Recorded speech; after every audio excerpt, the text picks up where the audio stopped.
As soon as I discovered how bad animals have it in the industries that use them, I immediately felt this calling to do something about it.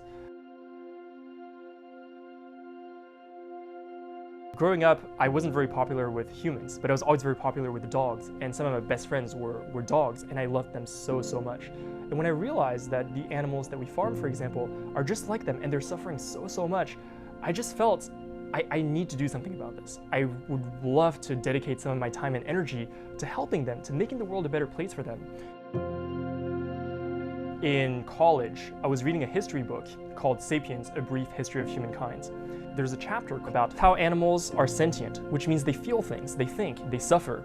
And I always kind of knew that intuitively, but it never really hit me. And then it hit me that all the animals that we use for food are no different from dogs and cats. And I realized that if we were doing to dogs and cats the things that we legally and routinely do to these animals, it would not only be outrageous, it would be illegal.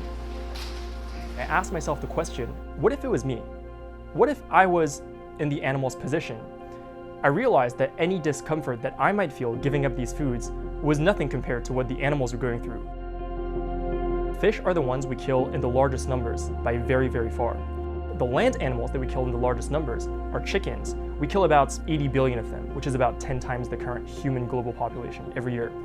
For fish, we don't have an estimate in terms of number, but we have an estimate in terms of weight.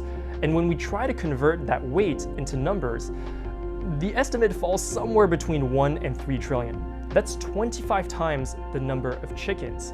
And at the same time, they're the animals that both legally and culturally we protect the least from cruelty and suffering. If I go fishing, I yank them out of the water and take a picture with them, no one's really gonna say anything. I've also struggled to connect with fish more than I did with other animals. I grew up around dogs and cats, so I always loved them. With fish, I never really spent time with them, and I think that's one of the reasons that we have trouble connecting with them. Every time that I see a fish now, I sit down and I look at them, and I look at their eyes, and I remind myself, this is not a something, that's a someone. It's really fascinating seeing them like that, because all of a sudden you see that they actually do have personalities. It's clear that they think things, that they're like, I'm gonna do this, then they go do it. Or sometimes they're hungry and you can tell. And so that's what really helped me connect with fish and understand they're also our fellow earthlings, and I should care about them as well. Culture and tradition are not always good benchmarks for what is moral or what is good. And I realized that culture is not sacred, and the point of culture is to evolve and to make things better. And I think we shouldn't be afraid to criticize the parts of our culture and traditions that fail to be moral or fail to deliver justice, either towards humans or other animals. That's what progress is all about.